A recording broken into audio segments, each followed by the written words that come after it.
बातें पूरी दुनिया के अंदर जहां भी चेतना मनुष्य के अंदर है वहां चलती है, एक सहमति की और एक असहमति की। यानी कि किसी चीज के मानना, और अगर वो आपके लिए सुटेबल नहीं है, अनुकूल नहीं है, तो उसका विरोध करना, उसको नहीं मानना। दुनिया में विरोध के बहुत सारे तरीके हैं। घरों के अंदर बच्चे विरोध करते हैं, बोलना छोड़ देते हैं, रूठ जाते हैं। जो घर के लोग हैं वो आपस में बोलचाल बंद कर देते हैं, या मौन धारण कर लेते हैं, या कम बोलते हैं, या अपना बोलकर विरोध चुकाते हैं, या चीखते हैं, या चिल्लाते हैं। कई बार वो अलग तरह का व्यवहार भी करते हैं, जिसको कहते हैं हिंसात्मक, यानी हिंसा करने वाला व्यवहार या हिंसा करने वाला विरोध। तो विरोध के बहुत सारे तरीके हैं, और ये सारे तरीके दो भागों में बंटते हैं, एक शांति प्रिय और एक अशांति प्रिय, यानी कि हिंसक। दो तरह के विरोध आते हैं। हिंसक में कहीं तक भी जा सकता है, उसके अंदर बहुत ज्यादा लाखों करोड़ों लोग मारे जा सकते हैं। और जो अहिंसक होता है उसमें बहुत कम लोग हर्ट होते हैं, या परेशान होते हैं, या बीमार होते हैं, पर दोनों ही तरीके विरोध के हैं। ये जो दुनिया के अंदर जितने भी विरोध हैं, जो विरोध होते हैं, उन विरोधों की सफलता की गारंटी है अगर विरोध एक साथ हो, संघात्मक हो, सांघिक हो, संघ के द्वारा हो, तब विरोध के सफल होने की गारंटी है। और अगर विरोध सांघिक नहीं है, संघ के द्वारा आदेश दिया हुआ नहीं है, संघ के द्वारा निर्देशित नहीं है, या पहले से सब लोगों को एक साथ एक मत के अनुकूल नहीं है, तो उस विरोध के असफल होने की पूरी गारंटी है, वो कभी सफल नहीं हो सकता। हवा 24 घंटे बहती है पूरी दुनिया में, टुकड़े टुकड़ों में बहती है। जितने भी जीव जंतु हैं वो हवा को पी जाते हैं। आन पान, आना पान बोलते थे पाली में, आना पाना। आन माने सांस और पान माने पीना, यानी सांस को पीना। सारे लोग उस हवा को पी जाते हैं और उसको बदबूदार करके कार्बन डाइऑक्साइड मिला के इसका इस्तेमाल करके छोड़ देते हैं। हवा उनका कुछ नहीं बिगाड़ पाती जब तक वो टुकड़ों टुकड़ों में रहती है। पर जब हवा इकट्ठी हो जाती है, समग्र हो जाती है, तो तूफान बन जाती है। और जो हवा को 24 घंटे पूरा जीवन पीते हैं वो झुककर सलाम करते हैं, यहां तक कि पेड़ भी झुककर सलाम करते हैं, और फिर उसकी पहचान होती है। जब वो टुकड़ों टुकड़ों में बहती है तो कोई नहीं पूछता उसे, पर जब वो इकट्ठे होकर बहती है तो अच्छों अच्छों को हिला के और अच्छों अच्छों को उखाड़ कर निकल जाती है। तब लोग कहते हैं कि हवा वास्तव में कोई चीज है।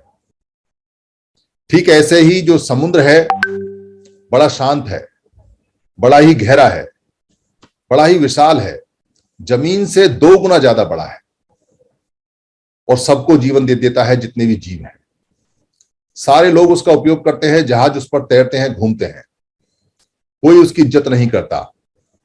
पर जब वो गहरा समुद्र तूफान में बदलता है तो अच्छे अच्छे 10-10 मंजिले जहाज को डुबा देता है। और जब वो इकट्ठा होकर सुनामी में बदलता है तो शहर के शहर तबाह कर देता है।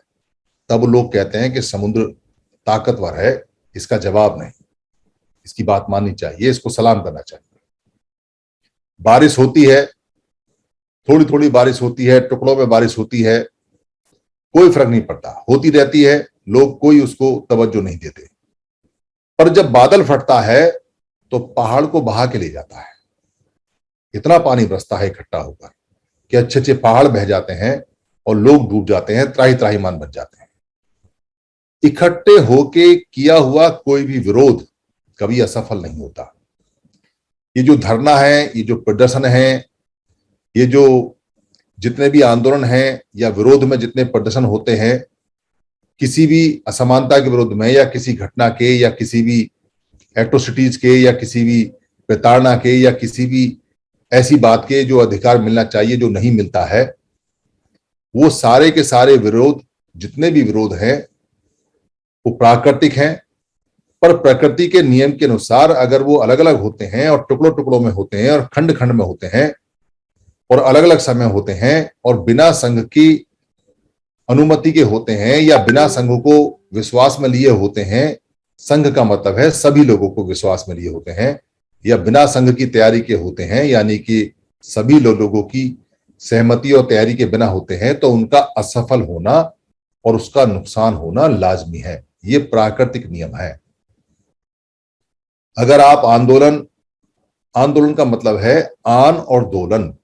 आन माने होता है सांस और दोलन माने होता है आगे पीछे, यानी कि जो शरीर जिस सांस से हिलता है, आंदोलन का मतलब है कुछ हिलना। अभी तो दोलन बोलते हैं, दोलक बोलते हैं। और धरना का मतलब होता है जमीन पर बैठ जाना, धरना यानी कि हिलना नहीं। और विरोध प्रदर्शन का मतलब होता है कि जो बात हमें पसंद नहीं आई उसका पूरा दर्शन करना, दिखाना, उसको पूरा दिखावा करना कि देखो हमें तुम्हारी बात पसंद नहीं आई, इसका पूरी तरह से लोगों को बताना। ये बुद्ध के समय पूरी तरह से इतिहास में आ गया था, क्योंकि बुद्ध के जो लोग थे, जो भिक्खु थे और स्वयं बुद्ध थे, उन्होंने इन विरोध प्रदर्शनों की शुरुआत की। बुद्ध ने जितने भी पाप कर्म थे उनका विरोध किया। बुद्ध ने जितने भी आडंबर थे उनका विरोध प्रदर्शन किया। बुद्ध ने जितनी भी कुरीतियां थी, चाहे वो झूठ बोलने की है, चाहे वो शराब पीने की है, चाहे वो व्यभिचार करने की है, चाहे वो हत्या करने की है, चाहे वो चोरी करने की है, और भी बहुत सारी थी, वो सारी की सारी उन बुराइयों का उन्होंने जड़ से विरोध किया। और इस विरोध करने में जो लोग इससे फायदा उठाते थे या जो लोग इन आदतों में थे, उन लोगों ने बुद्ध का विरोध किया, क्योंकि बुद्ध को उनकी बात पसंद नहीं आई और उन लोगों को बुद्ध की बात पसंद नहीं आई। बुद्ध के जितने भी सिपाही थे, यानी संघ के जितने भी संघी थे, जिनको भिक्खु और भिक्खुणी कहते हैं, उन्होंने आंदोलन चलाया। और आंदोलन चलाने के लिए वो जगह जगह, गांव गांव, शहर शहर, मोहल्ले मोहल्ले गए। तो कोई आसानी से नहीं गए। जिन लोगों की बुराइयां हटा रहे थे उन लोगों ने भी विरोध किया, उन्हें पता नहीं था। और जिन लोगों को उन बुराइयों से फायदा होता था, जो नशा पता बेचते थे, जो व्यभिचार करते थे, करवाते थे, उनका धंधा बंद होने लगा। जो आडंबर करते थे उनका धंधा बंद होने लगा, उन्होंने विरोध किए। तो भिक्खुओं को विरोध प्रदर्शन बहुत झेलने पड़े। कभी उनको मट्टियां उनके ऊपर फेंकी जाती, कभी कीचगारा, कभी ईंट मारी जाती, कभी उनका खाना बंद कराया जाता, कभी उनको गाली गलौच होती, कभी उनका बिहार से निकलना मुश्किल हो जाता, कभी उनके ऊपर लाछन लगाए जाते। बुद्ध के ऊपर तो हत्या का लाछन भी लगा, व्यभिचार का भी लाछन लगाया गया और भिक्खुओं पे भी लाछन लगे। पर वो जानते थे कि वो क्या कर रहे हैं, इसलिए वो समग्र रूप से एक साथ सांघिक आदेश के तहत में, संघ के आदेश के तहत में डटे रहे, लगे रहे, और ऐसी सफलता मिली कि जैसी सफलता दुनिया में किसी को आज तक मिली नहीं। पूरी दुनिया में छा गए, पूरी दुनिया में वो नियम बता दिए और वो आज तक चलते हैं। कितना बड़ा काम किया और कितना बड़ा उसका असर रहा संघ के कारण। अगर खाली बुद्ध वो काम करना चाहते तो नहीं हो सकता था। ये विरोध के प्रदर्शन उस समय जो पाप कर्म के खिलाफ हुए, उसके बाद बहुत शांति रही और लोग पूरा जीवन आराम से जीते रहे। पर जब तक संघ रहा तब तक चलता रहा, और जब संघ को तोड़ा गया, और सबसे ज्यादा जो अचंभित करने वाली बात है, जो सबसे ज्यादा खराब बात लगती है, वो ये है कि तोड़ा भी बुद्ध के नियम को समझकर। क्योंकि बुद्ध ने जब ये नियम बताए थे कि किसी राज्य को तब खत्म किया जा सकता है कि अगर उसके राज्य के लोग रोज ना मिलें, आपस में बात ना करें, सन्निपात बाहुल ना करें, तो उन लोगों को खत्म किया जा सकता है, उनको वहां से मारा जा सकता है, उनको हराया जा सकता है। ये बात जब बुद्ध ने बताई थी, जिनको 7 अपरिहार्य नियम बोलते हैं, उनमें से एक नियम था, तब से ये बात दुनिया को पता चली कि किसी गण परिषद में, किसी संघ में अगर उस संघ के टुकड़े टुकड़े कर दिए जाएं, तो फिर वो लोग अगर विरोध भी करते हैं तो वो समग्र विरोध नहीं होता, वो सांघिक विरोध नहीं होता, फिर वो वर्गों का विरोध होता है। वर्ग यानी सेक्शन, जो टुकड़े उनके किए गए हैं, जो सेक्शन उनके बनाए गए हैं, उनका विरोध होता है। तो विरोध का सिद्धांत है, अगर विरोध करने वाले लोग 100 हैं और जिनका विरोध हो रहा है वो भी 100 है, तो टक्कर बराबर की रहेगी। जीतेगा वो जो सच्चा है, क्योंकि सच्चाई का जोश और सच्चाई की ताकत साथ रहे। पर अगर विरोध करने वाले 200 लोग हैं और विरोध का सामना करने वाले 100 हैं, तो विरोध करने वाले जीतेंगे। और अगर विरोध करने वाले 50 हैं और जिनका विरोध कर रहे हैं वो 100 हैं, तो विरोध करने वाले हारेंगे। ये नियम, इतना सटीक नियम बुद्ध ने बताया। इसी नियम को देखकर जो राजा था उसने चढ़ाई की, और चढ़ाई करने के बाद जो कलिंगा जीता उसने, वो सारा का सारा कलिंगा वैसे ही जीता जैसे बुद्ध ने बताया। वहां व्यभिचार भेजा, वहां पाप कर्म भेजा, वहां लालच भेजा, वहां के लोग तोड़े गए, वहां के लोग पापी बनाए गए। और वो जो संघ टूटे बाद में, वो छोटे छोटे छोटे छोटे वर्गों में बदल गए, और वर्गों से, समुदायों से उनके नाम रख दिए, और वो नाम उनकी जाति पर पड़ गए। और वो इतने छोटे छोटे टुकड़े हो गए कि जिन लोगों का वो विरोध करना चाहते थे वो संख्या में उनसे कई गुना ज्यादा हो गए। 6700 टुकड़ों में जब कोई संघ टूटता है तो जो उसका विरोधी है वो हर टुकड़े से बड़ा हो जाता है, और वो फिर अलग अलग सबको मार सकता है। वही नीति जो बुद्ध ने बताई थी उसको उल्टा घुमाकर संघ के ऊपर अप्लाई किया, और संघ पूरा पूरा बिखर गया। ऐसा नहीं कि लोगों ने विरोध नहीं किया, जो समझदार लोग थे उन्होंने विरोध किया, पर विरोध दब गया, विरोध दबा दिया गया। उस विरोध के स्वरूप में जिनका विरोध किया बाद में उनकी हत्याएं की गई, क्योंकि संख्या बल कम रह गया, और संख्या बल कम रहने से वो लोग गुलाम बन गए, मारे गए, खत्म हो गए। विरोध प्रताड़ना में बदल गया, और प्रताड़ना लगातार चलती रही। जिन भी लोगों ने जो उस समय के जानकार लोग थे विरोध किया, और विरोध स्वरूप बहुत सारी बातें की, उनके विरोध को दबाने के लिए उनकी सारी चीजें छीन ली गई। उनकी बोलने की आजादी छीन ली गई, उनके कपड़े पहनने का तरीका छीन लिया गया, उनका अच्छा जीवन रहने का छीन लिया गया, उनकी जमीनें छीन ली गई, उनके पैसे, उनके काम, उनके रोजगार छीन लिए गए, उनकी सेहत छीन ली गई, उनकी औरतें छीन ली गई, उनके बच्चे छीनकर गुलाम बना लिए गए, क्योंकि वो संख्या में बहुत कम रह गए। और जब वो विरोध करते थे तो पिटते थे, क्योंकि अगर 2 लोग विरोध करेंगे और 4 लोगों का विरोध करेंगे तो 4 लोग पीट जाएंगे और जीतेंगे। प्राकृतिक नियम है। इसलिए आज तक जो विरोध चलता आ रहा है उस विरोध में कामयाबी नहीं मिली। ये बात चलती रही आगे, और ये विरोध ज्यादा पुराना नहीं है, 400-500 साल पहले का विरोध है। जब यहां अंग्रेज आए और अंग्रेज रहने लगे तो अंग्रेजों का विरोध करने के लिए ज्यादा लोग नहीं थे भारत के अंदर, और जो 13 प्रकार के बाहर जो इन्वेडर्स आए उनका भी विरोध करने के लिए ज्यादा लोग इकट्ठे नहीं थे, क्योंकि संघ टूट चुका था। इसलिए अंग्रेजों का जो विरोध करने वाले लोग थे वो बहुत संख्या में बहुत कम थे, इसलिए वो सत्तासीन हो गए और वो यहां पर शासक बन गए। क्योंकि भारत महाभारत गणराज्य संघ से तोड़कर यहां जैसा कि 600-700 प्रकार की जो सल्तनत बनी, 600-700 प्रकार के टुकड़े बने, वो अंग्रेज नई बंदूकें लेके आए और वो उनपे हावी हो गए, और फिर उन्होंने साम दाम दंड भेद छल कपट की सारी नीतियां अपनाई।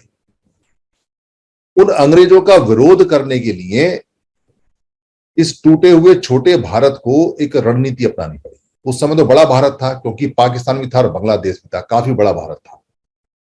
क्या रणनीति अपनाई? संघ बनाया जाए, और संघ बनाने के लिए नारा बना, हिंदू मुस्लिम सिख ईसाई आपस में है भाई भाई। क्योंकि इनको जो बांटा गया, इनको जो लड़ाया गया, और ये अंग्रेजों ने नहीं बांटा, अंग्रेजों से पहले बांटा गया, अंग्रेजों ने तो इसका इस्तेमाल किया। तो जिन्होंने बांटा था उनको पता था कि अगर बटे रहेंगे तो अंग्रेजों का मुकाबला नहीं कर सकते, क्योंकि लड़ेगा कौन? लड़ेंगे तो समड़, वमड़ तो लड़ते नहीं। इसलिए कहा कि हिंदू मुस्लिम सिख ईसाई आपस में है भाई भाई। और आज ये नारा नहीं चलता, कोई इसका नाम भी नहीं लेता। ये इतना बढ़िया नारा था जो संघ बनाता था पूरे देश को, पर चलता नहीं, क्योंकि 47 के अंदर ही इस नारे को तोड़कर मुस्लिम अलग कर दिया और हिंदू अलग कर दिया, सिख अलग कर दिया और ईसाई अलग कर दिया। तो उसके बाद नारे का नाम कौन लेता? जिन्होंने नारा अपने काम के लिए बनाया उन्होंने संघ बनाकर देश ले लिया, और देश हाथ में आ गया तो संघ की क्या जरूरत है? अगर संघ बना रहेगा तो देश पर राज कैसे करेंगे? इसलिए संघ तोड़ दिया। हिंदू मुस्लिम सिख ईसाई का जो नारा है वो खत्म कर दिया। उसका कोई नाम लेवा नहीं आज के समय, कोई बोलता नहीं, कभी सुना नहीं होगा आपने, दिखाई नहीं देता है। ये वही नारा है जिससे भारत आजाद हुआ अंग्रेजों से। और जब बाबा साहब यहां आए उस समय तक हमारी हालत पूरी तरह से खराब थी। जो अंग्रेजों से हमें मिली थोड़ी बहुत बोलने की आजादी या थोड़ा बहुत पढ़ाई की आजादी, उसका फायदा बाबा साहब अम्बेडकर या 2 4 5 10 लोग और थे, उन्होंने उठाया सारे समणों में। और जब उठाया तो सारा का सारा जितना भी फायदा वो दे सकते थे अपने समाज को, उन्होंने अपना जीवन, अपना परिवार, अपने बच्चे कुर्बान कर कर दिया। क्योंकि संघ को दोबारा से जोड़ने की प्रक्रिया आरंभ की। बाबा साहब अम्बेडकर जानते थे, उन्होंने पूरी दुनिया का इतिहास पढ़ा है कि जहां जहां भी जीते हैं इकट्ठे हुए हैं तो जीते हैं। और इकट्ठे होने की प्रक्रिया उन्होंने बनाई जितना एक अकेला व्यक्ति कर सकता है। कुछ लोग उन्होंने एससी के नाम पे जोड़ दिए, कुछ लोग उन्होंने एसटी के नाम पे जोड़ दिए और कुछ लोग उन्होंने ओबीसी के नाम पे जोड़ दिए। 6,743 लोगों को 3 बड़े बड़े संघों में उन्होंने इकट्ठा कर दिया। कुछ लोग समझे, कुछ लोग नहीं समझे। वो धरना प्रदर्शन जितना वो जानते थे, जहां तक वो कराना चाहते थे और जितना वो समझते थे उतना ही उन्होंने कराया। उन्होंने धरना प्रदर्शन को प्रमोट नहीं किया कभी। उन्होंने कभी नहीं कहा कि बात बात पे जाके डंडे लेके खड़े हो जाओ या बात बात पे जाके प्रदर्शन करो, कभी नहीं किया उन्होंने सिंबॉलिक किए। सिंबॉलिक कालाराम मंदिर पे जाके सिंबॉलिक बताते हैं कि इसलिए धरना प्रदर्शन कर रहा हूं ताकि तुमको ये पता चले कि तुम्हारी यहां एंट्री नहीं है, इस मंदिर के अंदर तुम्हें कोई पूछता नहीं है, तुम हिंदू नहीं हो। इस बात को लोगों को सिद्ध करने के लिए उन्होंने पिटाई खाई। मंदिर में जाना उद्देश्य नहीं था, ये उन्होंने साफ बताया। ऐसे प्रदर्शन किए। ऐसे प्रदर्शन बाद में 1-2 सिंबॉलिक रूप से साहब काशीराम ने भी किए। पर किसी ने भी ये नहीं कहा कि आपको प्रदर्शन या धरनों से ही सब चीज प्राप्त होगी। किसी ने ये नहीं कहा कि आपको विरोध प्रदर्शन से सब चीज प्राप्त होगी। पर विरोध प्रदर्शन करने का एक शॉर्टकट बन गया। नेता बनने के लिए आप जोर जोर से चिल्लाइए भीड़ में, और आजकल तो सब अपना कैमरा मोबाइल लेकर जाते हैं, लाइव भी दिखाते हैं और अलग अलग टाइम पर जाते हैं। सबका शॉर्टकट है कि इस धरना प्रदर्शन करने से चाहे उस धरना प्रदर्शन का रिजल्ट कुछ भी आए, पर व्यक्तियों को बहुत फायदा होता है, व्यक्तियों का चेहरा चमकता है और सरकारें चाहती हैं कि धरना प्रदर्शन होते रहे। लोग धरने प्रदर्शन में उलझे रहेंगे तो आगे की बात नहीं समझ पाएंगे। किसी बात का विरोध करने के 2 तरीके प्रकृति ने बनाए हुए हैं, एक है तुरंत और एक है हमेशा के लिए परमानेंट, जो लंबा होता है। जैसे 2 तरह की बीमारी होती हैं। डॉक्टर जब इलाज करता है तो देखता है कि ये जो इलाज करना है इसका अभी का परमानेंट सिम्टम क्या है। जो सिम्टम के आधार पर, लक्षण के आधार पर होता है उसको तुरंत करता है।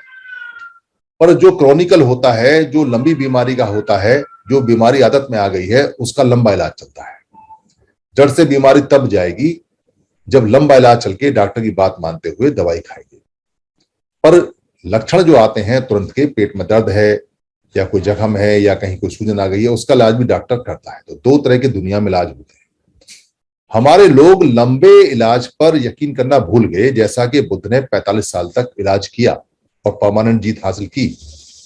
उनको तुरंत तुरंत चाहिए, तुरंत तुरंत, तुरंत तुरंत भी होना चाहिए। ऐसा नहीं है कि बच्चा आज हमारा मर रहा है तो हम उसका प्रदर्शन ना करें, ये गलत होगा।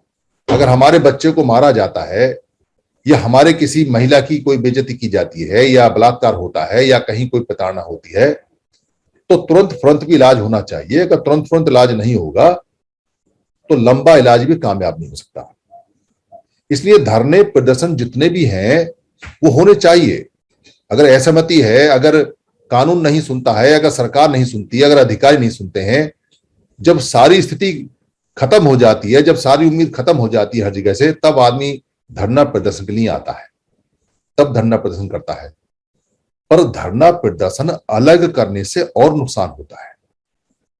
अगर आपने धरना प्रदर्शन किया, एक व्यक्ति ने एक कोई समूह बनाया, कोई संगठन बनाया, उसने आज किया, दूसरे ने कल किया, एक ने दिल्ली में किया, एक ने इलाहाबाद में किया, एक ने कहीं किया, और सामूहिक नहीं किया। वो लगता ऐसा है कि सामूहिक है, सब लोगों को उत्तेजना है, सब लोगों को दुख है, सब लोग साथ हैं, सरकारों को भी लगता है, पर सरकार अंदर से ये जानती है कि ये आपस में रोज लड़ते हैं। और ये जो घटना होती है धरना प्रदर्शन की, उससे पहले ये सब लड़ रहे थे। सरकार को एक एक चीज पता होती है, उसके पास बहुत बड़ा नेटवर्क होता है, वो सब जानती है कौन व्यक्ति किसका विरोधी है और कौन व्यक्ति कहां किसके अगेंस्ट में खड़ा हुआ है, कौन सा संगठन कब टूटा और कौन सा संगठन के अंदर क्या हो रहा है, कौन से लड़के नेता बनने के लिए लालायत हैं और कौन से बच्चे अभी जानते नहीं हैं, और कौन सा ब्यूरोक्रेट है जो एमपी एमएलए बनने के लिए धरना प्रदर्शन कर रहा है, और कौन सा नेता है जिसको टिकट चाहिए और कौन कैसा आदमी है जिसको पैसा चाहिए, उसको सब पता रहता है। सरकार के पास बड़ा सिस्टम है और उस बड़े सिस्टम के कारण वो सब चीजों को जानती है। इसलिए जो लोग धरना प्रदर्शन करते हैं वो अपना आकलन नहीं करते, ना ही वो पहले से एक साथ बैठते हैं। जब भी कोई ऐसी एट्रोसिटीज होती है, जब भी कोई ऐसी प्रताड़ना होती है जो प्रताड़ना झकझोर देती है पूरे समाज को, उसका फायदा उठाने के लिए ये तुरंत तुरंत वाले लोग आ जाते हैं बिना सोचे समझे, जिसका बाद में नुकसान होता है। कोई ये कहता हो कि आंदोलन का जो तुरंत तुरंत वाले आंदोलन हैं, जो किसी घटना पर आधारित हैं, जो किसी मर्डर पर आधारित हैं, जो किसी इलाज के ऊपर बनाए जाते हैं, उसका कोई फायदा है, तो वो अपने 70 साल का, 200 साल का, 300 साल का इतिहास उठा के देख ले। हर आंदोलन के बाद जितने भी प्रदर्शन हुए हैं, उसके बाद में हफ्ते, 2 हफ्ते, 3 हफ्ते बाद फिर घटना हो जाती है। एक माहौल सा बनता है, सब लोगों को लगता है कि हमको ऐसा करना चाहिए। कुछ लोग चेहरे चमकाने वाले आ जाते हैं, कुछ नेता बनने वाले आ जाते हैं, कुछ सचमुच में भी आते हैं। लोगों की भावनाएं उस समय बहुत ज्यादा बड़ी होती हैं, उसका फायदा उठाने के लिए सब उनका हीरो बनने के लिए, उनका नेता बनने के लिए आ जाते हैं। पर घटना नहीं रुकती, घटना फिर होती है। और ये जितने भी लोग हैं घटना के बाद नहीं बैठते, और ये कभी एक साथ आने की सोचते भी नहीं, क्योंकि सबको प्रधानमंत्री बनना है और सबको मुख्यमंत्री बनना है। किसी को सामाजिक कार्यकर्ता या आंदोलनकारी या प्रदर्शनकारी नहीं बनना है। ये जो नई जो चीजें आई हैं और जो उनके दिमाग में डाली गई हैं, क्योंकि दुर्घटना या घटना या प्रताड़ना या हत्या या बलात्कार के ऊपर प्रदर्शन करने से नेता माना जाता है। ये नेता मानने का जो समाज ने स्वीकृति दी है, जो समाज इसको स्वीकारता है कि बहुत ज्यादा बोलता है तो नेता है, बहुत चीखता है तो नेता है, जाके वहां लाश पे खड़ा होता है तो नेता है, सरकार के खिलाफ बोलता है तो नेता है, सरकार को गाली बकता है तो बड़ा नेता है, और प्रधानमंत्री को गाली बकता है तो सबसे बड़ा नेता है, आडंबरों को गाली बकता है तो जवाब नहीं, इसका क्रांतिकारी है। ये मान्यताएं जितना भी समाज है उसको बंद करनी पड़ेंगी अगर अपना भला चाहता है तो। और अगर ये मान्यताएं बढ़ाता रहेगा समाज, और ऐसे चीखने चिल्लाने वाले लोगों को उनको हीरो मानता रहेगा, उनको नेता मानता रहेगा, तो इतनी बाढ़ आ जाएगी, इतनी बाढ़ आ जाएगी कि इस बाढ़ में सारे बच्चे मारे जाएंगे, सारी महिलाओं का बलात्कार होगा और कोई रोकने वाला नहीं होगा। क्योंकि जो तुरंत कार्रवाई होती है, जो तुरंत विरोध होता है, वो सड़कों पे हो या ना हो उससे फर्क नहीं पड़ता, वो गली में हो या ना हो उससे फर्क नहीं पड़ता सरकार को। पर अगर सारे लोग सड़क पे आके खड़े हो जाएं, सारे लोग एक साथ और एक टाइम और एक दिन, तो सरकार कहती है सलाम आपको, ये लो 2 अक्टूबर 2 अप्रैल 18, ये लो तुम्हारा जो एक मैंने अधिकार दिया था उसे वापस करते हैं, क्योंकि संघ बन गया, एक साथ सड़क पे आ गए। कोई नहीं चिल्लाया, कोई नहीं चीखा, किसी ने डिमांड नहीं की, कोई कहीं नहीं गया, सब सड़क पे आ गए, संघ बन गया तो अधिकार वापस हो गया। सरकारें संघ की बात मानती हैं। अलग अलग समय पे आए हुए दल बल, अलग अलग समय पे आए हुए नेता, अलग अलग समय पे आए हुए लोग, अलग अलग समय पे गए हुए चीखने चिल्लाने वाले लोग, बिना रणनीति के, बिना इकट्ठे और बिना समाज की इच्छा के आए हुए लोग, उनको सरकार कोई तवज्जो नहीं देती। यही कारण है कि हर लाश के बाद लाश गिर रही है, हर बलात्कार के बाद बलात्कार हो रहा है, हर बच्चे के बाद दूसरा बच्चा मारा जाता है, प्रताड़ना हो रही है, सारे अधिकार जा रहे हैं, पर रुक नहीं रहे हैं। तुरंत तुरंत में बहुत सारी एनर्जी है। अगर आप माहौल उठा के देखेंगे तो जब भी कोई घटना होती है तो सारे लोग आंदोलित हो जाते हैं, पर परिणाम तो उल्टा आता है। जैसे ही आंदोलित होते हैं, उस आंदोलन के बाद में प्रताड़ना रुकनी चाहिए, सरकार को पता होना चाहिए, सजाएं होनी चाहिए, कानून को अपना काम करना चाहिए, पर वहां तो मानव टाटा फिस है, कहीं कुछ नहीं होता। हमारे जो लोग घटना के बाद में एफआईआर की कॉपी प्राप्त करने के लिए भी एड़ियां रगड़ते हैं, एड़ियां। उनको एफआईआर की कॉपी भी अवेलेबल नहीं होती, जो नेट पर होती है वो भी नेट से नहीं मिल पाती उनको, और वो उसको उपलब्धि मान लेते हैं कि हमें एफआईआर की कॉपी मिली। एक ऐसी घटना नहीं है जिस घटना के बाद में दूसरी घटना रुकी हो, या किसी घटना का ऐसा कोई सिंबल नहीं बना हुआ है जहां 2 4 5 लोगों को सरकार ने या कानून ने फांसी दी हो और वो घटनाएं रुक जाए। अगर आप ध्यान से देखोगे तो ये जो घटनाएं होनी शुरू हुई हैं, ये घटनाएं अंग्रेजों के बाद ज्यादा होनी शुरू हुई है, और ये एक चलन सा बन गया है, क्योंकि अंग्रेजों के समय जो आंदोलन हुआ था, उस आंदोलन में 2 तरह के आंदोलन चले थे। एक चला था शांति का आंदोलन और एक चला था उग्र आंदोलन। दुनिया में कहीं भी कोई भी उग्र आंदोलन कभी सफल नहीं हुआ। उसके लोगों को, आंदोलन करने वालों को उग्रवादी कहा जाता है, और उग्रवादी को आतंकवादी, और आतंकवादी और उग्रवादी की जो सजा मिलती है बाद में, वो सजाए मौत मिलती है। अगर आपको यकीन ना हो तो जो भगत सिंह जो हैं, उनका आपने कहीं भी बहुत बड़ा जो कहीं कोई स्मारक या कुछ ऐसा सरकार की तरफ से कभी नहीं देखा होगा, और चंद्रशेखर आजाद का भी नहीं देखा होगा, क्योंकि जितने भी उग्र जो लोग थे, उनको जब सरकारें जाती हैं तो उनके खिलाफ में ऑर्डर पास करके जाती हैं कि ये देश के गद्दार और देश के उग्रवादी रहे हैं। इसलिए उनके नाम की छुट्टियां तक नहीं होती, क्योंकि सरकारों से समझौते होते हैं कि ये हमारे उग्रवादी हैं, हम तुमको सरकार देकर जा रहे हैं, पर इनको उग्रवादी का स्टेटस रहा। जो सुभाष चंद्र बोस हैं, उनका तो पता भी नहीं चला, उनको तो इतना बड़ा उग्रवादी माना गया, जिन्होंने इतना बड़ा आंदोलन चलाया देश को आजाद करने के लिए, कि उनकी आप कहीं कोई जयंती, कहीं जयकारे, कहीं उनका अमृत महोत्सव, कहीं उनका बहुत बड़ा किला, या कहीं बहुत बड़ा उनका म्यूजियम, या बहुत बड़ी उनकी प्रदर्शनी कभी नहीं देखोगे। कोई सरकार नहीं उनका दे सकती, क्योंकि सुभाष चंद्र बोस को उग्रवादी होने के नाते पनिशमेंट दी हुई है, उन पे उग्रवादी का टैग है। सफलता जो मिलती है, जो शांति वाले, जो अहिंसक वाले जो लोग होते हैं, उनको ही सत्ता मिलती है, उनको ही पावर मिलती है, और वही मजाक करते हैं और वही जीतते हैं। इसलिए जो यहां भारत के अंदर जो छोटे छोटे नियम लागू हुए, असहयोग आंदोलन या व्यापार बंद करने का आंदोलन, व्यापार बंद कर दिया, कपड़े जला दिए, अंग्रेजों का व्यापार बंद कर दिया, उनका असहयोग करना बंद कर दिया, उनके ऑफिसों में काम करना बंद कर दिया, उनके यहाँ जो उनके यहाँ काम करने वाले लोग थे उन्होंने हथियार डाल दिए। ये जो असहयोग वाला और जो व्यापार बंद करने वाला जो अचूक फार्मूला था, ये शांति के आंदोलन में आता है। ये शांति के आंदोलन बुद्ध से सीखे लोगों ने, क्योंकि बुद्ध का आंदोलन उग्र नहीं था, इसलिए बुद्ध के आंदोलन को कामयाबी मिली। यहाँ जितने भी लोग हमारे लगातार अपनी एनर्जी और ऊर्जा बहा रहे हैं, और बार बार हमसे भी आके कह रहे हैं आप उसमें क्या कर रहे हैं, आपने उसमें क्या काम है, क्या नहीं है, वो यहाँ स्पष्ट सुन लें। ये संघ जो होता है एक बहुत लंबी लड़ाई है, और ये जीवन पर्यंत चलेगी, ये जीतने के बाद भी चलेगी। पिछली बार हमने गलती की कि संघ हमारा जीत गया, पर हमने संघ को बचा कर नहीं रखा, संघी बनकर हमने काम नहीं किया, इसलिए वो संघ के टुकड़े टुकड़े होते चले गए और वो जातियों में बदल गया। पर इस बार वो गलती नहीं होगी, इस बार संघ जीतेगा, और जीतने के बाद लगातार काम करता रहेगा, तब हम सफलता हमेशा पाएंगे। बुद्ध ने कहा था कि ये संघ 1000 साल तक चलेगा, और 1617 साल तक हम उस संघ की रोटी खाते रहे। अगर उस संघ को पॉलिश करते रहते, उसको चमकाते रहते, उसके नियमों को मानते रहते, उसकी बात मानते रहते, वो संघ आज भी काम करता। हमें आज ये एक्सरसाइज करने की, मेहनत करने की आवश्यकता नहीं पड़ती। पर कोई बात नहीं, लड़ना जीवन होता है और लड़ना चाहिए। इसलिए संघ में सब लोगों को खूब काम करना चाहिए। कहीं अगर तुरंत ऐसा लगे कि तुरंत कहीं कुछ करना है या आंदोलन करना है तो करना चाहिए, पर शांति से करना चाहिए।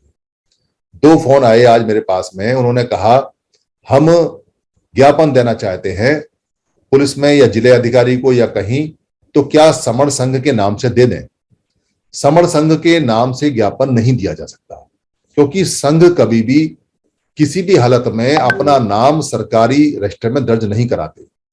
संघ की कोई ऐसी चीज नहीं होती जो सरकारी खातों में दर्ज हो। ना संघ कहीं रिक्वेस्ट करते हैं, ना कुछ मांगते हैं, ना कहीं ज्ञापन देते हैं, ना ही वो नाम रजिस्टर्ड कराते हैं, क्योंकि वो रजिस्टर्ड ही नहीं होते। पर जो लोग ज्ञापन देना चाहें वो वी द पीपल पे बैक टू सोसाइटी के नाम से दे सकते हैं, क्योंकि वी द पीपल बहुत चलते हैं। वी द पीपल तो सभी हैं, वी द पीपल तो भारत के संविधान की एक लाइन है। आप वी द पीपल पर लोगो इस्तेमाल नहीं कर सकते, क्योंकि लोगो समण संघ को रिप्रेजेंट करता है। आपको लोगो लगाने की जरूरत नहीं है। बाबा साहब का फोटो लगाइए, पे बैक टू सोसाइटी लिखिए, वी द पीपल लिखिए संविधान की लाइन, और जो ज्ञापन देना है नाम लिख के फोन नंबर दीजिए। पर समण संघ की अगर कोई सरकारी मांग में या अपनी तरफ से समण संघ लिख के देता है तो उसकी जिम्मेदारी उसकी है, संघ की नहीं है। संघ डिनाई कर देगा, क्योंकि संघ रजिस्टर्ड नहीं है और संघ कभी रजिस्टर्ड होगा नहीं, और संघ कभी डिमांडिंग नहीं है। संघ कभी हाथ फैला के मांगेगा नहीं। संघ सरकारों से बड़ा होता है, संघ तो देश होता है। इसलिए संघ जाके ये नहीं कहेगा कि ये प्रताड़ना हुई है तो इसमें हमारी ये मांग है, ये डिमांड है। हाँ, वी द पीपल कह सकते हैं, क्योंकि वी द पीपल पे बैक टू सोसाइटी अलग है, या कोई और कहीं कोई संगठन है उसका आप फायदा लेना चाहे तो ले सकते हैं। ये बिल्कुल स्पष्ट है, और आगे भी इसको ध्यान रखें, क्योंकि हमारे जितने भी लोग हैं, सारे लोग हैं, वो जब भी किस तरह की कोई बात होगी उसके शांति प्रिय आंदोलन में जाएंगे।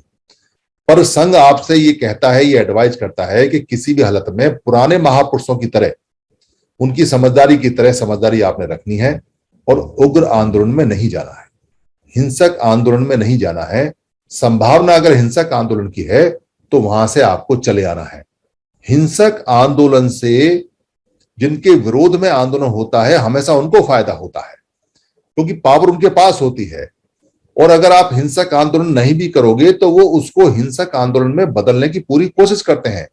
जैसे 2 अप्रैल 18 के आंदोलन को सफलता होने के बाद में कई जगह गोलियां चलवाई गई, कई लड़कों को बंद किया गया, खामेखा की रिपोर्टें लिखी गई, और वो आज तक भी परेशान है। वो हिंसक बनाया गया, वो हिंसक नहीं था। उसको उग्र बनाया जाता है, किसी की पिटाई करके, किसी को मार के, या गोली चला के, या भगदड़ करा के, या उकसा के, या अपना आदमी भेज के। उससे सावधान रहना है, तो कामयाबी आपको मिलेगी। क्योंकि सबसे बड़ा जो आंदोलन होता है वो आंदोलन होता है वैचारिक और विचारधारा का। हमें वी द पीपल चाहिए, और वी द पीपल समण संघ के विचार के चाहिए। समण संघ का विचार माइंड से आता है, मन से आता है। अगर आप अपनी बातों से, अपनी चीजों से आप उनको समझाएंगे तो वो आपके विचार का आदमी हो जाएगा, आपकी संख्या बढ़ जाएगी। और सरकार को पता चल जाता है जब हम शांति प्रिय अपना सम्मेलन करते हैं, संगति लगाते हैं, कि कितने लोग ऐसे हैं जो इस विचारधारा के हैं, तो सरकार फिर उसी विचारधारा में आ जाती है। जिस विचारधारा के ज्यादा लोग होते हैं, सरकारें ऑटोमेटिक अपने आप को उसी में चेंज कर लेती हैं, क्योंकि सरकारें लोगों के पीछे चलती हैं। अगर 51% लोग एक विचारधारा के हो गए तो बाकी लोग भी, सरकारें भी उसी विचारधारा की हो जाती हैं। जो पाकिस्तान से और जो अफगानिस्तान से और जो बांग्लादेश से जो लोग यहाँ आए थे, खासतौर से अफगानिस्तान से, ईरान से, और पंजाब जो पाकिस्तान के अंदर है, वो लोग यहाँ आकर किसी भी हालत में हिंदू कल्चर को नहीं जानते थे, उनको हिंदू कल्चर का पता भी नहीं था। पर वो लोग सारे के सारे गुरु नानक की कल्चर मानते थे, और वो सारे लोग गुरु नानक को अपना गुरु मानते थे, और वही कल्चर थी उनकी। पर यहां आकर उन्होंने हिंदू कल्चर को अडॉप्ट कर लिया, क्योंकि बहुमत हिंदू कल्चर का था। इसलिए जिसका बहुमत होता है, जिसका मत होता है, सारी चीजें उसकी तरफ झुक जाती हैं, और जिसका बहुमत नहीं होता है उसके विरुद्ध हो जाती है। तय आपको करना है कि आपको अपना जो बहुमत है, जो संख्या है, जो वी द पीपल है, वो शांति से बढ़ानी है, या आपको उग्र होके पहले ही शहीद हो जाना है। इच्छा आपकी है, जैसे चाहे वैसे करे। पर यह बात सब लोगों को बताई जाए और समझाई जाए कि अगर आप इस तरह से करोगे तो जो इसका असर आता है वो असर तब तक नहीं रहेगा जब तक आप इकट्ठे होकर ना करो। तुरंत इलाज भी जरूरी होता है, पर एक दिन और एक समय और एक टाइम से पहले बैठिए, पहले बात कीजिए, पूरे संघ को, पूरे समाज को साथ ले लीजिए, उनका आदेश लीजिए, उनका आशीर्वाद लीजिए, लोगों को बताइए, और फिर आप सड़क पे आने की भी जरूरत नहीं पड़ेगी। सब लोगों का जब सहमति बन जाती है तो सरकार अपने आप पता कर लेती है कि भाई इतने सारे लोग इतने साथ हैं, तो उन लोगों को जिनकी सहमति एक साथ बंद कमरों में और हॉलों में हो जाती है, उनके मरने वालों को मिलते हैं 5 करोड़ और 2 सरकारी नौकरी, और जिनके लोग अलग अलग होते हैं, जिनकी सहमति अलग अलग होती है, उनको मिलते हैं 5 लाख रुपए और डंडे। तय आपको करना है कि आपको इकट्ठे होकर आंदोलन करना है, या टुकड़ों में बन बन के आपको सबको अलग अलग प्रधानमंत्री और मुख्यमंत्री बनना है। जीतेंगे वही जो इकट्ठे होकर आंदोलन करेंगे। आज तक दुनिया में जहां जहां भी इकट्ठे हुए हैं, आंदोलन उन्हीं के सफल हुए हैं, और जो जो इकट्ठे होकर आंदोलन नहीं करते हैं उनके नाम और निशान भी नहीं बचे कि वो आंदोलनकारी कहाँ थे और वो आंदोलन कहाँ थे। ऐसे कितने मुख्यमंत्री और ऐसे कितने प्रधानमंत्री जो आंदोलन के थ्रू बनने आए, उनका आता पता भी नहीं है कि वो कहाँ गए और कहाँ आए। इसलिए हर काम जुड़ के करना है, हर काम संघ की सहमति से करना है, हर काम लोगों को मनवा के करना है, हर काम की पहले सहमति बनानी है। संघ के जितने संघी हैं वो इस काम में लग जाए, क्योंकि हम भी प्रदर्शन करेंगे, हम भी धरना देंगे, पर उन लोगों के खिलाफ देंगे जो 29 लाख संगठन है। इस बात का धरना प्रदर्शन करेंगे और बार बार करेंगे कि तुमको अकल कब आएगी बेअकलो, कि अगर तुम इकट्ठे हो जाते तो तुम कभी हारते ही ना, कभी नहीं हारते। जो इकट्ठे होते हैं वो कभी नहीं हारते। इस बात का धरना प्रदर्शन हम हर संगठन के यहां करेंगे, जितने संगठन चलाते हैं उनके यहां करेंगे। और उनको हम अभी तो हम बोल रहे हैं, जब हम संख्या में बड़े हैं तो उनके घर घर जाके हम प्रदर्शन करेंगे कि तुमको निकम्मों कब अकल आएगी, तुमने सारे बच्चे मरवा दिए, ये धरने प्रदर्शन में इतने चले गए, तुम इकट्ठे हो जाते तो धरने प्रदर्शन की तो जरूरत नहीं पड़ती, क्योंकि बच्चे मरते ही नहीं, इस बात की गारंटी है। ये बात समझाने के लिए हम धरना भी करेंगे, प्रदर्शन भी करेंगे, और उन 29 लाख संगठन के नेताओं के घर पे करेंगे जरूर, छोड़ेंगे नहीं किसी भी हालत में, क्योंकि जिद है जुड़ने की, जुड़ेंगे, जीतेंगे। संघं नमामि। जय भीम, नमो बुद्धाय।